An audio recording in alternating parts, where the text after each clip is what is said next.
All right, good evening, everyone. Thank you so much for joining us here tonight. On behalf of the Center for Student Involvement and Careers, Virtual Collegia, and Alumni UBC, I'd like to extend a warm welcome to our guest today, UBC's own alumni, Jessica Tang. So before we get into it, I do just want to take the time to acknowledge that UBC is situated on the traditional, ancestral, and unceded territory of the Musqueam people. I guess I'll just also go ahead and introduce myself. My name is Eric. I'm a member of the Student Alumni Council here at UBC. If you want to know a little bit more about what we do, you can give us a follow on Instagram at UBCSAC, as well as on our other social media platforms. Today, I will just be moderating the Alumni Office Hours. So here we understand that mentorship and building community is something that is especially important during our university career, given how stressful it can be. We hope to use these virtual alumni in collegiate office hour sessions as a way for you guys to be able to address some of the fears that you might have as a first year coming to university, help you make some connections in these unprecedented times, as well as expand your community and be able to have access to mentorship while still staying safe in a virtual setting. As you may know, the Center for Student Involvement and Careers supports students by bridging you to the experiences, resources, and people that can help you achieve your personal career goals, whatever they may be, whether that's for now or for the future.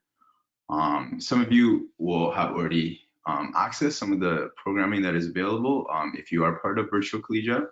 But of course, there's also many other opportunities, and this includes mentorship, volunteer opportunities, leadership opportunities, and just in general means to have workplace learning. So if that was a very short intro, if you want to learn a little bit more, you can visit students.ubc.ca to learn more about the center and what services are being offered. So today's Alumni Office Hours is actually in partnership with the UBC Hub of 10,000 Coffees. So to my understanding, this is an organization that actually has hubs located in universities across Canada.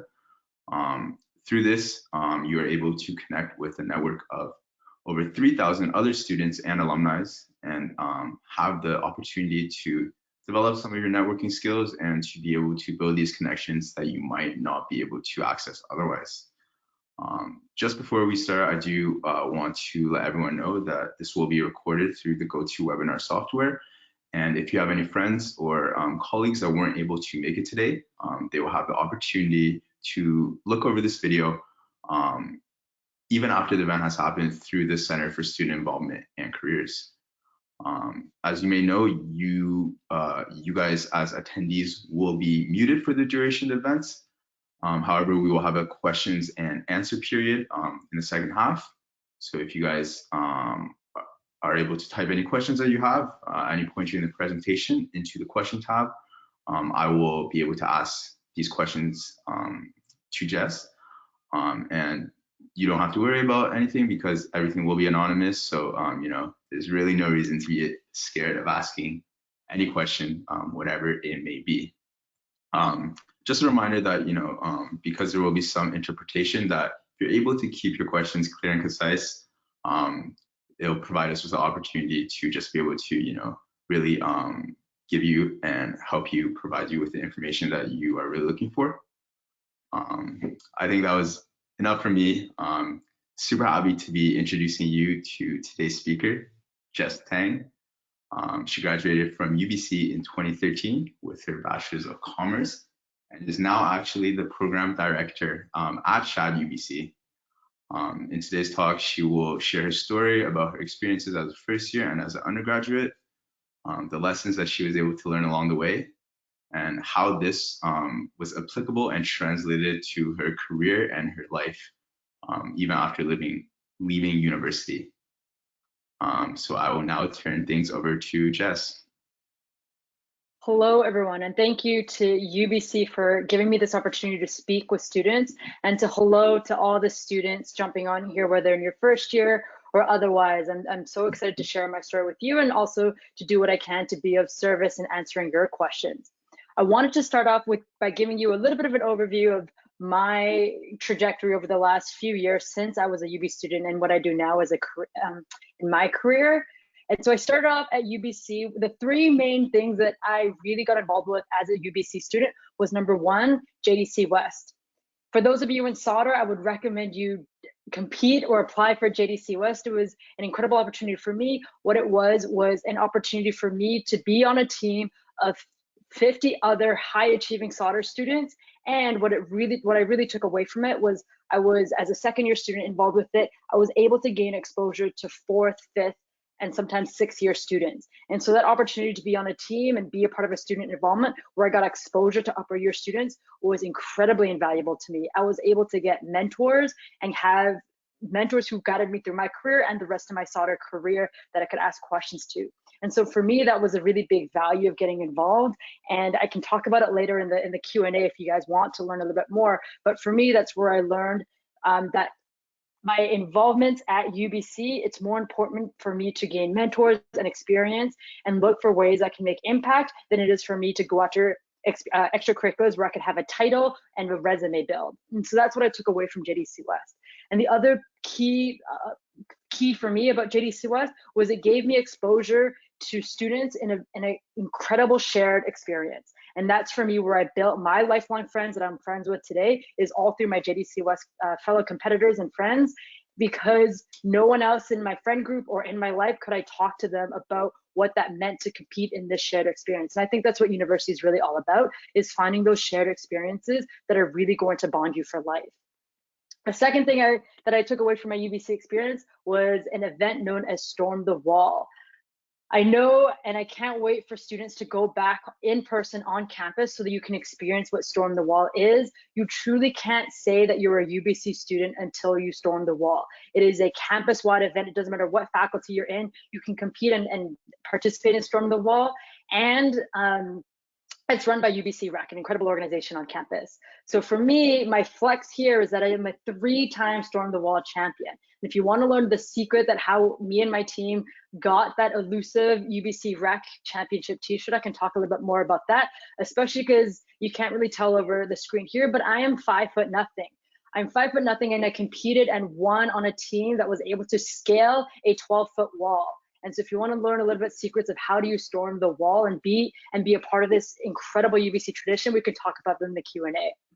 And then finally at UBC, I was an exec and then later a chairperson of a conference at Sauder. And so for me, that gave me incredible exposure to other business professionals in the community, and it gave me professional skills of networking, public speaking, and working on a high impact team that I was later able to translate into my career.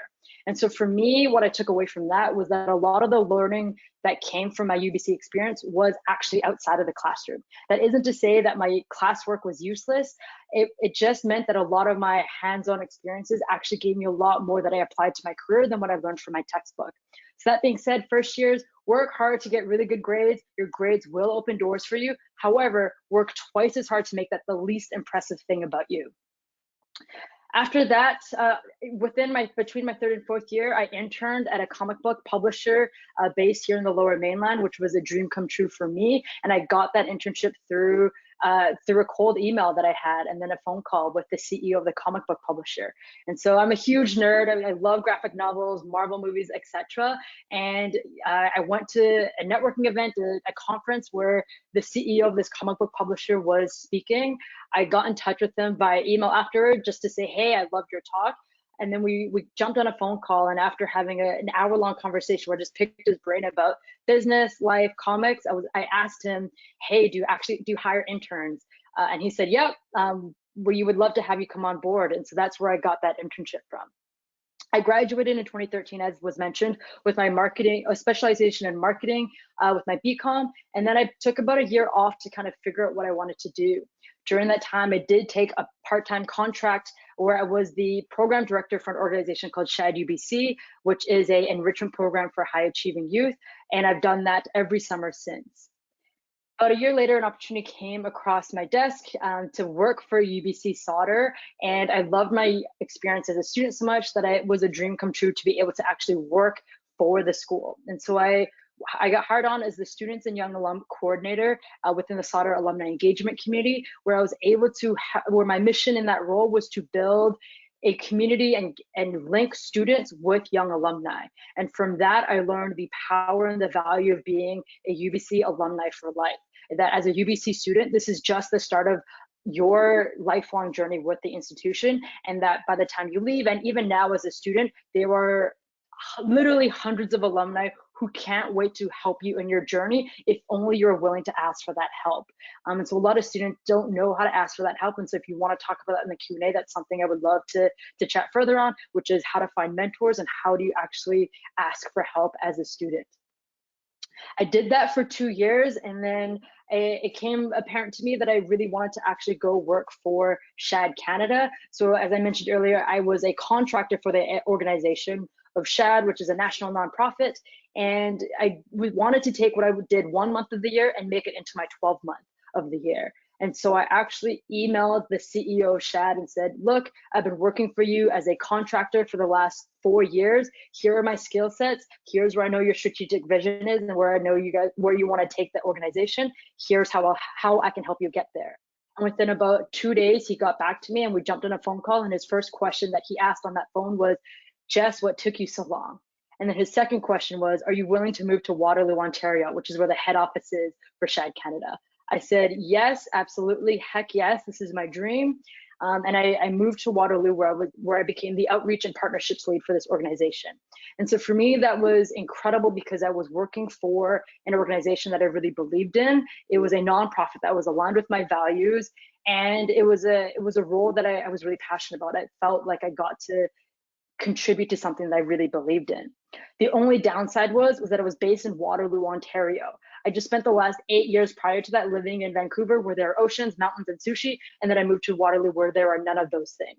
And so I spent 2 years with the organization, really struggling and wrestling with, I love my job, it's my dream job, but I cannot live in Waterloo where there is something called winter. This doesn't compute for me. And so about 2 years into my role there, I went back to my boss at the time and said, look, I love what I do with you. I travel in this role. I travel about six of the 12 months of the year. Because of that, do you need me for the rest of the 6 months in the office? And through that, we were able to rework my role so that I could actually move back to Vancouver and work remotely for the organization. This was pre-2020 when remote work and remote was like unfounded at the time. So it was a pretty big deal to be able to go to my employer and say, I can do the same role with you, but I'm going to do it from Vancouver where there's sushi, mountains, and ocean, and all of my friends. And so in 2019, I moved back to Vancouver and I thought I had it all. I had my dream job and now I was back in the dream city. And then, as we know, 2020 hit and a lot of different things shifted. And for me, it took, 2020 took a lot away from me in terms of my mental health. It made me reflect a lot of what I wanted in my career, what I'm passionate about, and what lights me up. And from a lot of reflecting and time, really grappling with a lot of these issues, it became apparent to me kind of two things. Although I love the organization Shad and I will continue to love it for the rest of my life, what became apparent to me is that something that's really important to me is actually being people facing. So this idea of working in an office or working by myself at home just wasn't lighting me up. And it was really detrimental to my mental health. And so what I started to look for in my career was I actually want to be people facing all the time, and I want to be more of a coaching role and mentor role, which is what I did in a lot of my volunteer work outside of work. And so now 2020, fast forward, I've since pivoted away from Shad. I still do a contract with them every July where I get to work with high achieving students all across Canada. But my full-time role outside of Shad now is I'm actually a fitness instructor, a personal trainer, and a coach at a local studio here based in the Lower Mainland. And so what can we talk about today? So if we go to the next slide, Andrea, what can we talk about that I'm passionate about? Anything that I've mentioned here, I'm willing to go deeper in, or I'm also willing to talk about leaving a legacy on campus. What does that look like? How to navigate burnout and mental health. That's really important to me. integrating academics, life, and work. Notice I said integrate, not balance. I think a lot of students ask me questions about how do I balance work life and academics, and to me, it's not about balance, it's actually about integrating, because you are more than just a work person and a school person. We have to learn to integrate all the parts of ourselves in order to really thrive in things that we care about. And then finally, of course, I could talk, my favorite things to talk about are Shawn Mendes, the Jonas Brothers, and the Harry Potter series. So if anyone wants to ask me questions about that, please send them in the chat. And one more I'll add to this is also, because I get asked about this from students a lot, is overcoming imposter syndrome or overcoming self-doubt and perfectionism. So if those are topics of interest, feel free to just throw that in the chat and we can talk more about these topics.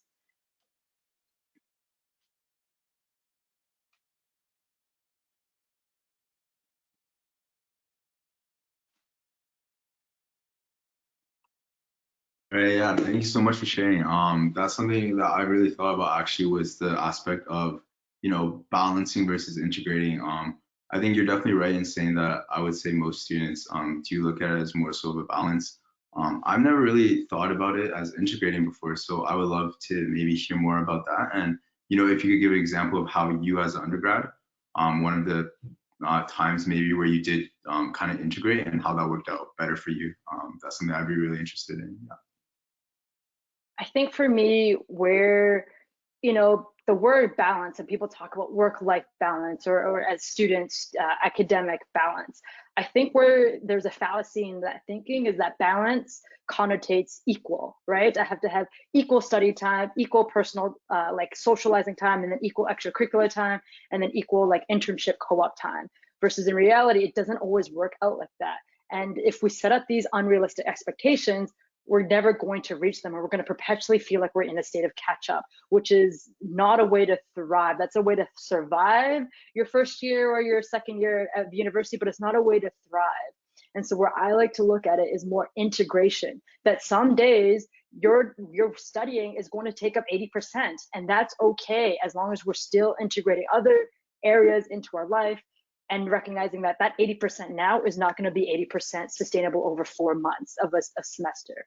And so if we look at integration, we get to be able to acknowledge what is the truth of how I'm feeling right now, what do I actually need, and do I have the energy, resources, and capacity to do the things that I want to do. And so for me, where I think that really hits home is when your life works, your work works. And so many of us try to compartmentalize that we're like a different person at school and a different person at work and a different person in our home life, when in reality, if we're not thriving in all areas, and we're going to take the stress of one and it's going to carry over into the other, and we're not going to show up the way that we want to show up. And so if we really think about it, we need to focus more on who am I being in this moment? How do I want to show up? Because we are human beings, not human doings. And so for me, what that means is, am I being the person I want to in this situation? And am I learning to lead in my own life first? Because if you lead in your own life, then you can lead others.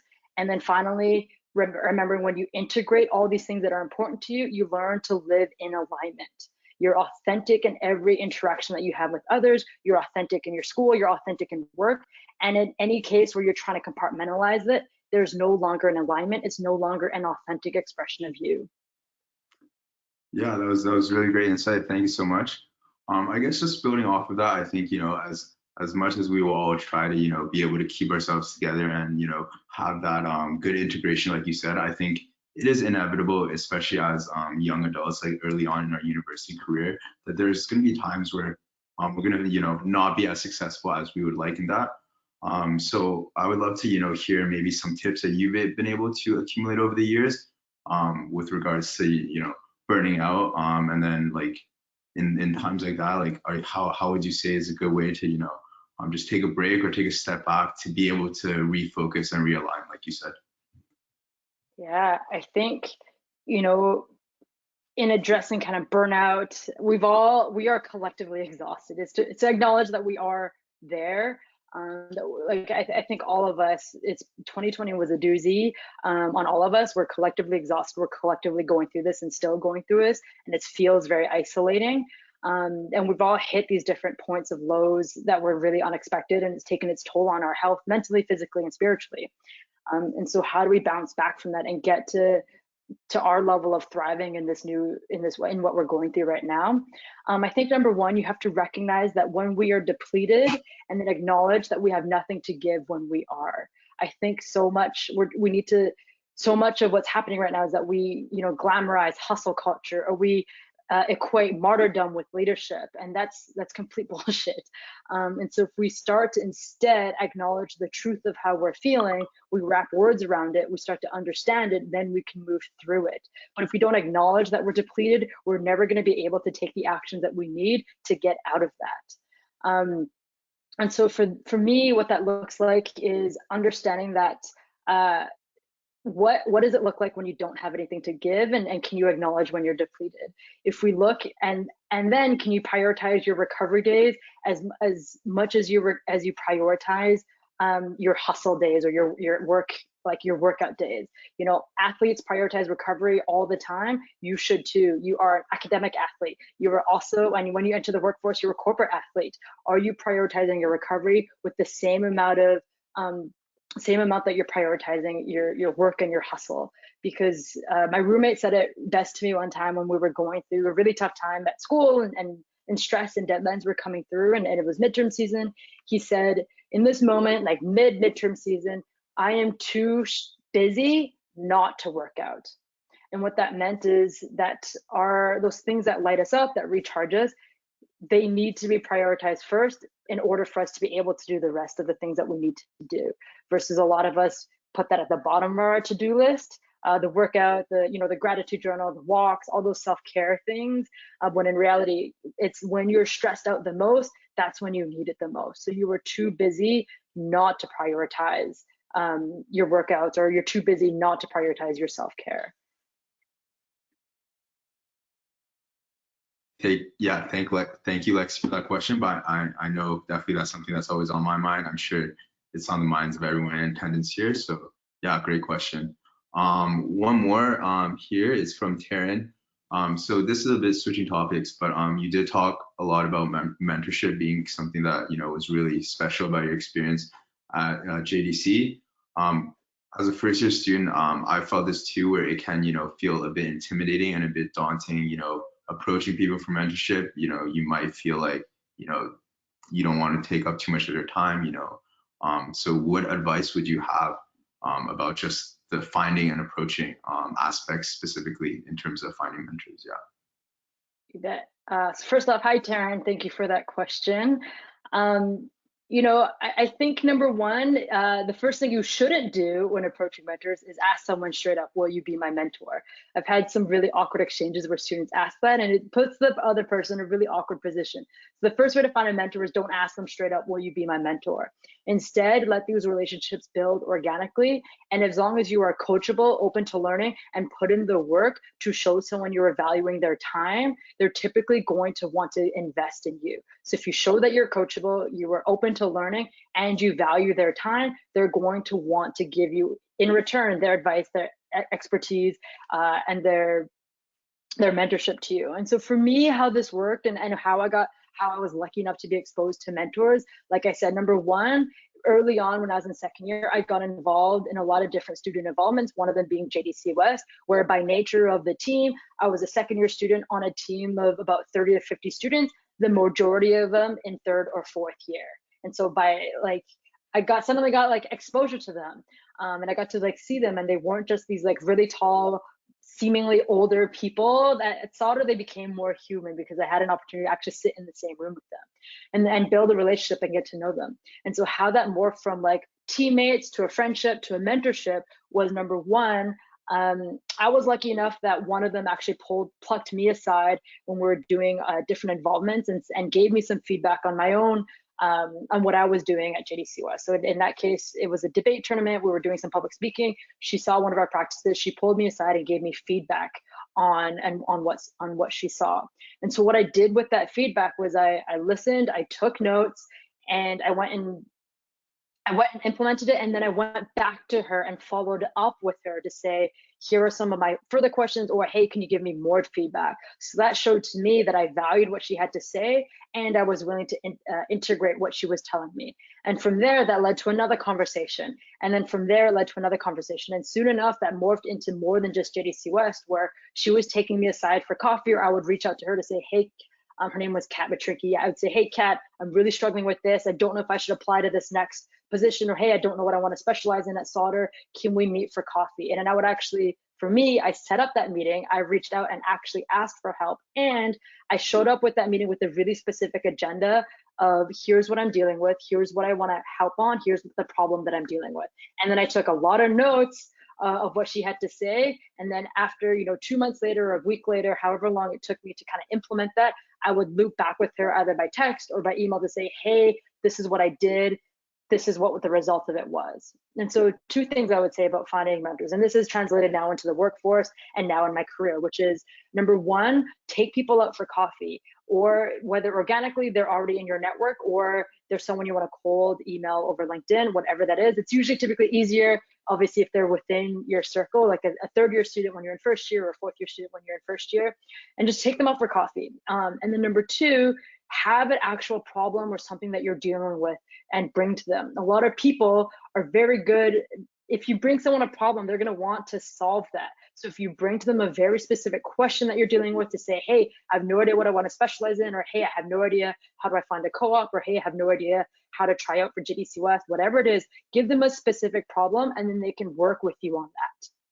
That makes it a lot easier for them to understand what is it that you want from their time. I think number 2, that avoids the common pitfall of, hey, can I pick your brain? I hate emails that ask me, hey, can I pick your brain? Because it's so vague that it doesn't give me any understanding of how I can add value. But if you come with me with a specific problem or specifics of what you want to talk to, then I know how I can help you and be of service. And then finally, take notes in that meeting to show that you value their time. And then the most important and crucial part, and this has helped me through my career and finding mentors in my career, is after you've had that conversation, go do what they've told you to do, or implement their advice, and then loop back with them to tell them the results of that.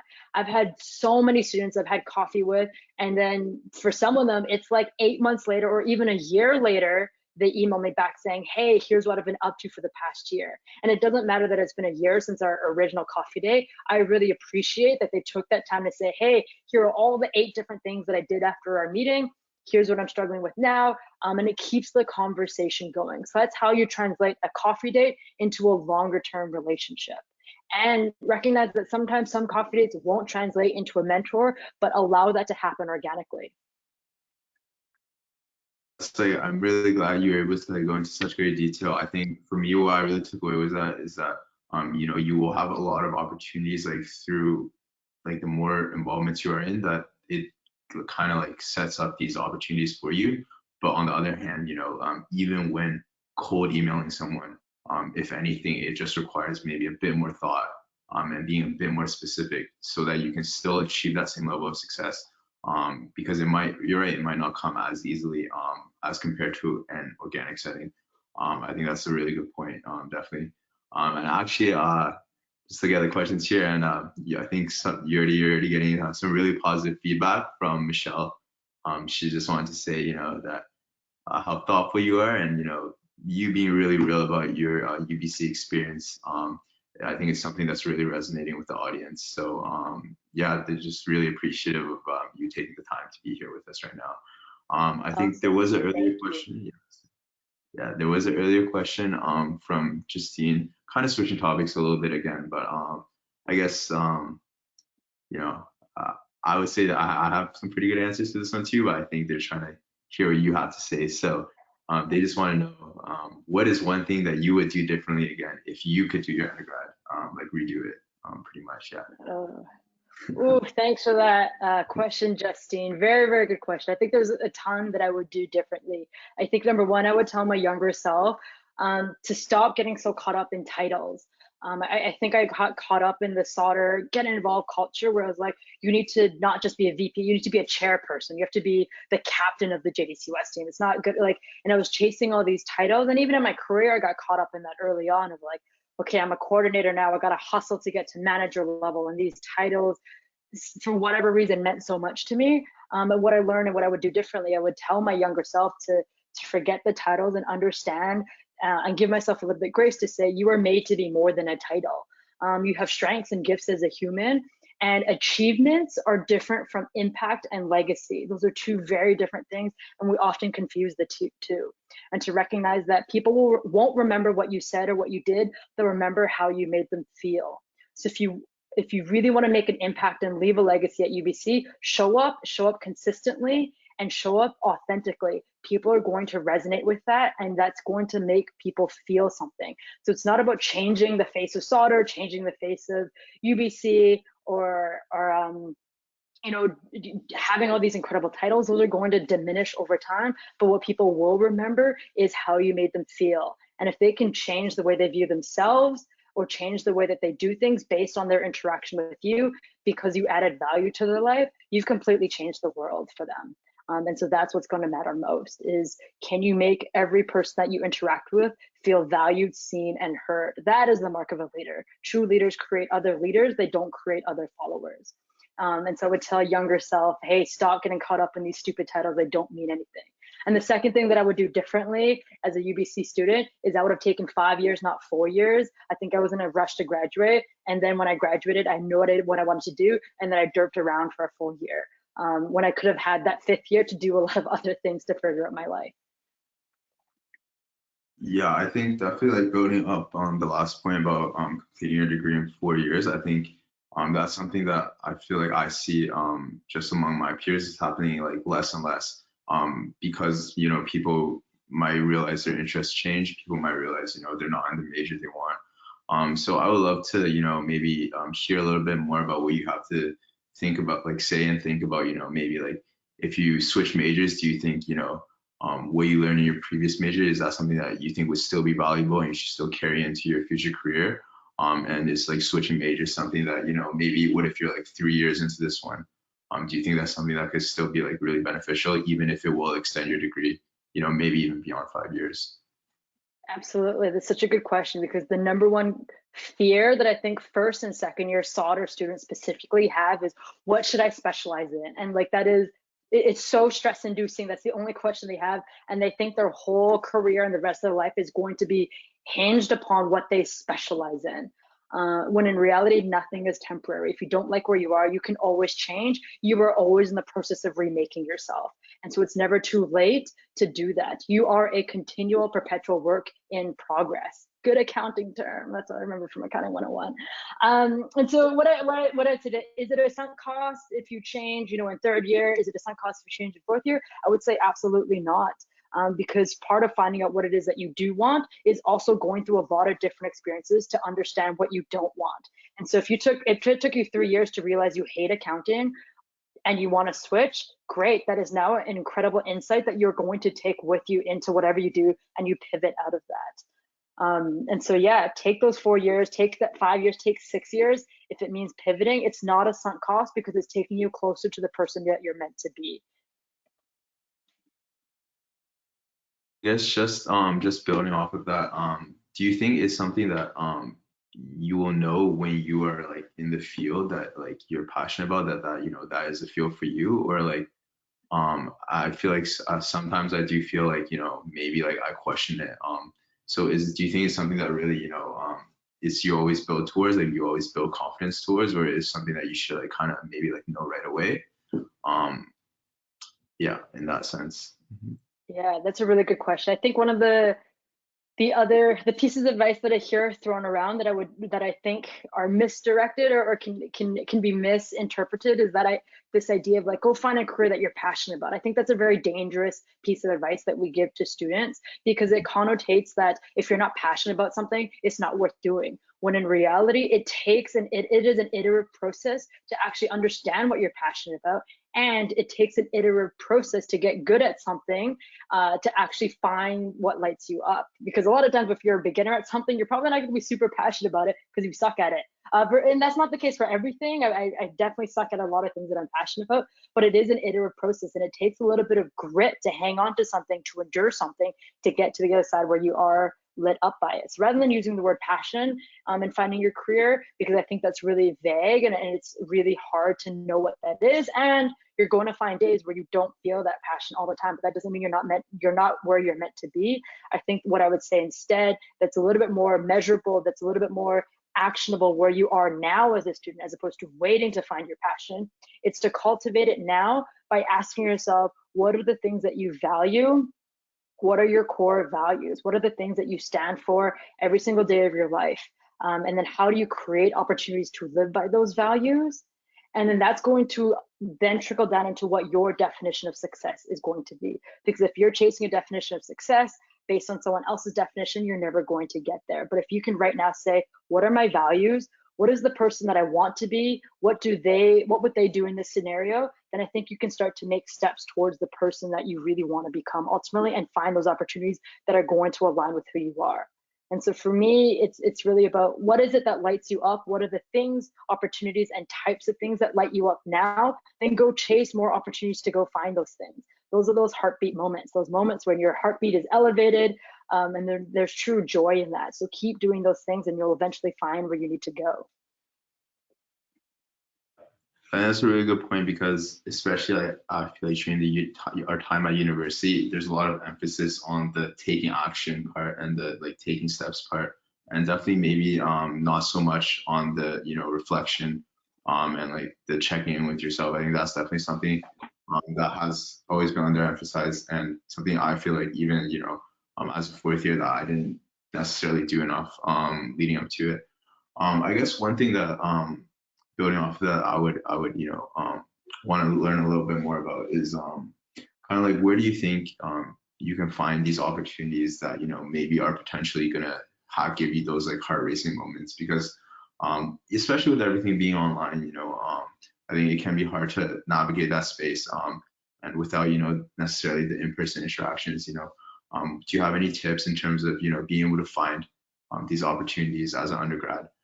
To be able, try to figure out really like, what is it that, really at your core, what is it that you want to do? Yeah, so finding those moments that light you up, even especially in this online world where it is so hard, and this first year has been so hard. And I commend all the first years of UBC this year for the resilience they've shown in making it this far. I think number one is to remember that you are not alone in this. I think online learning, Zoom meetings are so isolating. The minute that this is over and we hit end meeting, it's like a very abrupt ending, and suddenly you're alone in your res room or your dorm room or your apartment.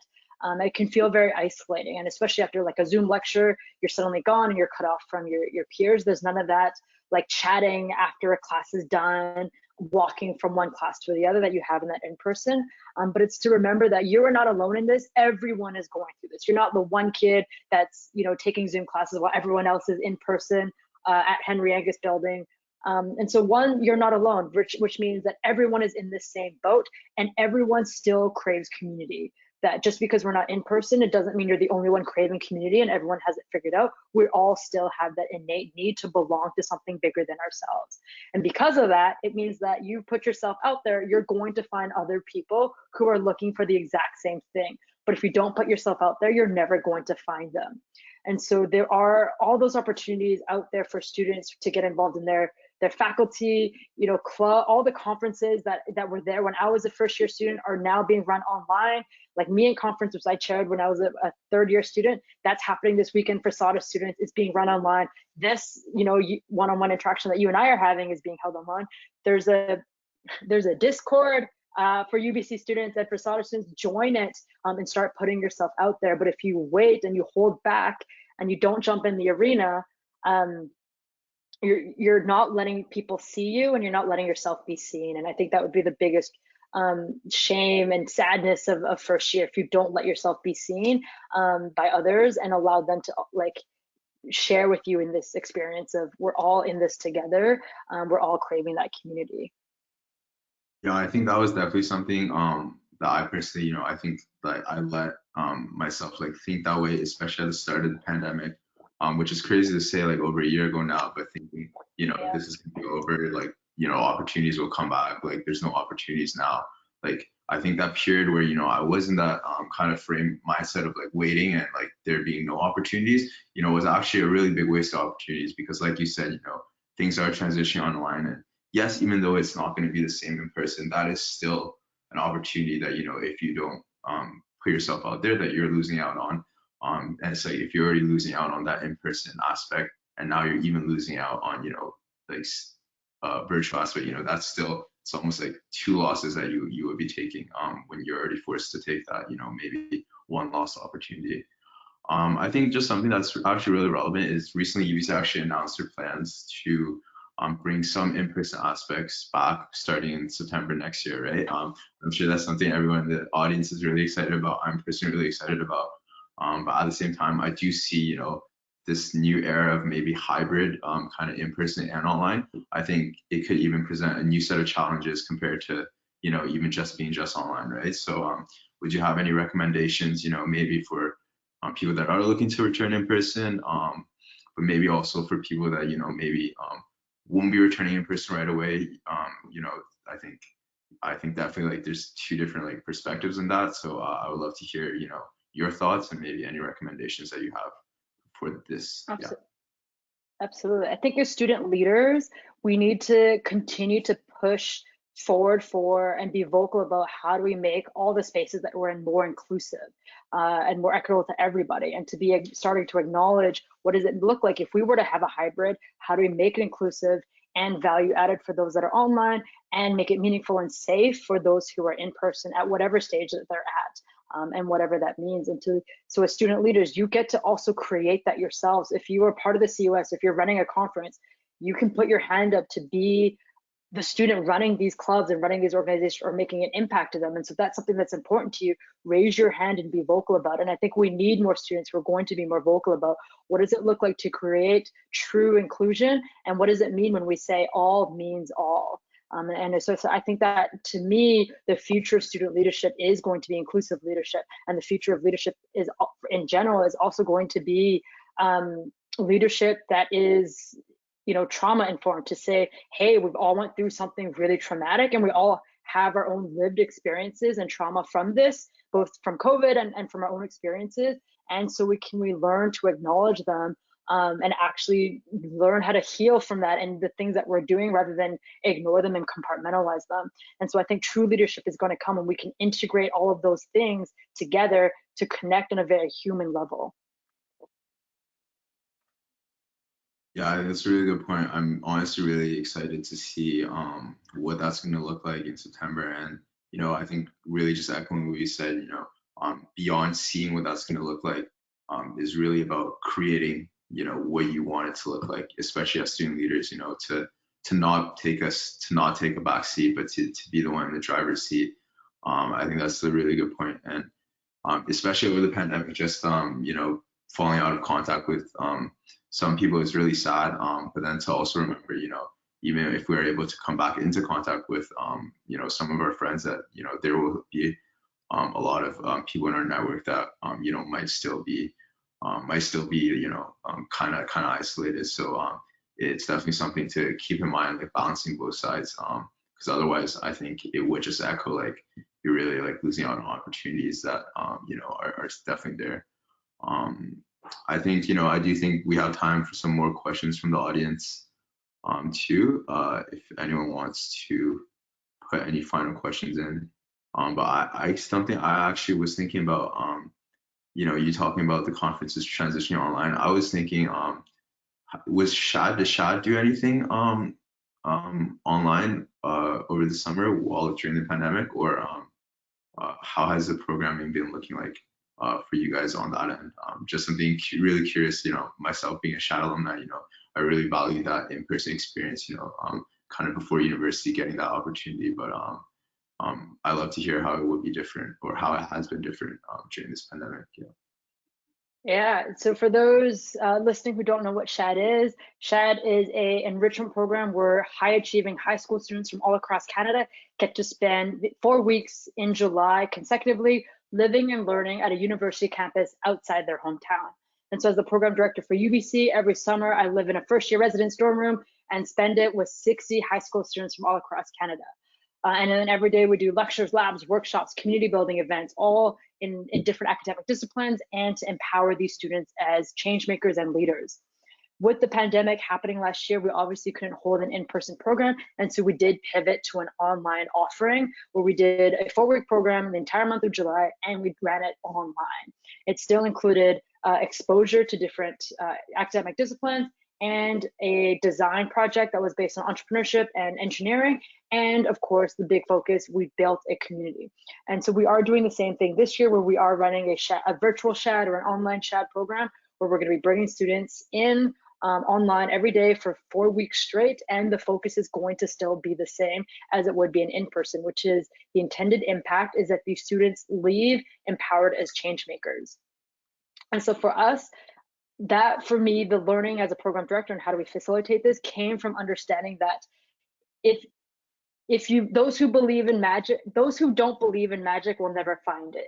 If we believe that magic could still, the Shad magic could still be created, if we believed that a community could be created, and that we were going to be relentlessly focused as we are in person, as much as we are in person into this online world, if we can be relentlessly focused on building what we refer every year as an ohana. Ohana means family. If we can build a Shad ohana, we can get there. And what we saw remarkably was that it didn't matter that we were online. Our students, our participants, they built that community. But it took us to say out front and out loud to say, we are so committed to everyone feeling like they belong here, and we want to create a space where people can feel comfortable to show up as they are.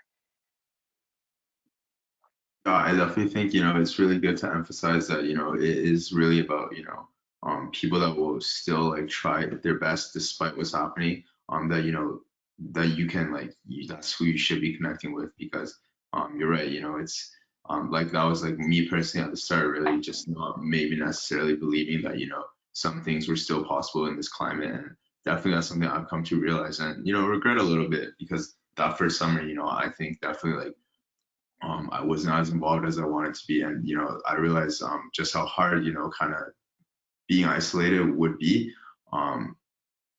Obviously, yes, like still like the physical public health guidelines are going to be the same. And you are like physically, you might be separated from everyone, but at the same time, you can still seek out those like opportunities to connect and to network. But at the same time, I do feel like, despite that, despite our best efforts, this is something that is undoubtedly going to affect us, no matter how hard we are trying to kind of circumvent the circumstances, or to, make the most out of the circumstances. I would just love to hear more about how you think is a good way to, be able to ask and reach out for help, as we need it, and how can we prioritize that as something, that we're not scared of addressing for ourselves. Yeah, I think that is so important as students and beyond, when you go into your careers, to how do you advocate for yourself, to take care of yourself, and to advocate for your needs. I think, especially as first year students, and for myself, something I've struggled with even now is saying no to things, setting boundaries, and being able to honor those boundaries. And so for this, the advice I'd give to students in again, avoiding burnout and prioritizing your needs, is to understand that your needs matter because you matter, and that you cannot show up and advocate for others without first advocating for yourself. We all want to be these high achievers. We all want to be these student leaders making an impact. But at the end of the day, if you don't put your needs first, you're never going to get there. You cannot lead others unless you lead in your own life first. Okay, and to acknowledge and to actually wrap words around the struggles that we're going through. Because if you're like, I want to do it all on my own, or I need to just hold it all together and pretend I have it all together, this quote unquote fake it till you make it, like that's all crap. If you can actually be vulnerable and be willing to acknowledge and say, this sucks, it hurts, I'm struggling, and actually wrap words around your truth and acknowledge that, only then can you move past that hurt and that pain. But if you don't put words around it and you don't acknowledge it, you're never going to be able to diminish it. The other thing that I would say about this, and the struggle of asking for help, the struggle of setting our boundaries, the struggle of being able to say no, is to recognize that there is no universal measure for pain. Hurt just hurts. And so it serves no one to subscribe to this idea of comparative pain, to say, oh my God, I should be happy, or my problems aren't real problems, or other people have it worse, or I'm good enough because I should just be grateful for all the things that I have, I should be happy. These conclusions serve no value to anyone. And so there's no point in comparative suffering, and there's no way to diminish or minimize our pain. We can only move through it by actually acknowledging it. And so when we acknowledge it and say, this hurts, I'm struggling, then you can actually create a future that is actionable by you. To say, what is it that I need right now? Can I actually acknowledge that my needs matter and that I'm going to prioritize meeting those needs? And what that looks very different for different people, but it's up to you to decide what, and to be able to have the courage to write down, to journal, to say out loud, what do I need right now? And I'm going to acknowledge that I am worth prioritizing my needs, and that my needs are worthy, and that doesn't make me needy. Okay. And then finally, how do we start? And that also means saying no to things when it doesn't serve us. So I think a lot of us take on a lot of extracurriculars, a lot of work stuff, a lot of outside obligations, because we suck at saying no to things, because that's what makes us high achieving students, because we don't want to let anyone down. When in reality, if you're saying yes to something and taking on these extracurriculars or these extra responsibilities when you don't actually want to, or you don't have capacity for, what you're really saying no to is yourself. And so I would invite you to really consider, what are the boundaries I need to put in place in order for me to thrive? And what boundaries do I need to put in place in order for me to be my best self and be able to show up in the way that's aligned with the person that I want to be? Because setting your boundaries is not rude, it is not disappointing others, it is putting the conditions in place for you to be your best self. And a good handy tool of how do I set boundaries is to understand that if I'm going to say yes to something, it better be a heck yes, otherwise it's a no. So if this opportunity, if this obligation, it can't be a heck yes, or it can't be a heck yes right now, then it has to be a no, because otherwise it means you're saying no to yourself and no to your health. Yeah, I think that's a really good point. It's just like, I think to kind of echo what you say, just sometimes how we can be, our own hardest critic, and really just for anything, when we put time into, any extracurricular, any involvement, when we, dedicate our times, often that is really rewarding for ourselves, but at the same time, it could also take away a lot, right? So I think, yeah, that's a really good point, is just to, especially with the yes, I think definitely like, we only have one lifetime on this earth, right? So it really, everything we do should be with that, like, 100% like that enthusiasm. And yeah, like you said, again, echoing like the heart racing, I think that's something that's really, I think that's something I'll definitely take away from this. And actually, Taryn just wanted to, Sorry, the other thing that actually I'll get back to that, but the other thing that I will actually add to that answer of prioritizing mental health, and it goes back to your question earlier of what do I regret from UBC? Yeah. If what would I do if I could go back? I would tell my younger self, go to therapy earlier. I think it was, for so much of my life, so stigmatized. Mental health and getting mental health help was so stigmatized as a weakness, as something that was culturally unacceptable for me as a person of color in my culture. But it has been the most helpful and way that I've been able to elevate myself as a human, as a leader, as a friend, as a mentor, as a coach to all the people in my life, I was going to therapy. And I've gone through my own mental health struggles and all of these things, and I still continue to prioritize going to therapy now. And so I would say it doesn't make you weak. As students, you have access to mental health resources on campus. Use them. It doesn't make you weak. In fact, it's one of the most courageous things you could possibly do. Yeah, I think that's a super good point, and definitely I think something that I'm really proud of for my generation is being more vocal about mental health, and being more vocal about reaching out for help when we need it, because I do think you're right. When you're an undergrad student, even, I think it was a very different like, people had a very different perspective on topics like this. So I definitely think obviously I feel like it's not a good thing that it's maybe only becoming more of a conversation now, but I guess the hope is it's better late than never. So sorry, just jumping a little bit. I'm gonna repeat what Taryn had to say word for word, but she just wanted to let you know that if anyone could pull off a great online experience, it would be Shad, and I would definitely have to agree with her on that one. So yeah, just giving you some positive feedback. Right. I think we're near the end of today's alumni office hours, so I think just one final question from me and from everyone. If we could take away one thing from this session today, what would that be? The one lesson that you want us, or the one thought that you want us to walk away with? Oh man, there's so much. I think I would acknowledge that you know, wherever you are right now is exactly where you need to be, and a reminder that you were made to be brave, not perfect. And so this rush to figure it all out, this rush to find your career, rush to do all the UBC things, you know, you can keep that ambition, absolutely, but you could also make sure that and remind yourself that you were in a constant state of becoming, and you were made to be brave, not perfect. Right. Yeah. I think that sums it up really well. Definitely motivating me and inspiring me to, be happy and be confident with where I am right now. So thank you for that. And I would also like to thank you for taking your time to share your story. From what I can tell, definitely I'm very appreciative of you taking time out of your busy schedule. For our students in the audience, I do just want to let everybody know that there will be more similar events throughout this winter term. If you're a part of virtual collegia, you should have access to the Canvas calendar that will have all future sessions, including for alumni office hours. There's also resources available such as Careers Online, UBC hub of 10,000 coffees that I briefly mentioned before, and as well as just a general UBC events calendar. Just like echoing what Jess was talking about, really looking out for these opportunities even in an online setting and making the most of your time at university. So I just want to say this again. Thank you to our incredible speaker for sharing her experiences and insights.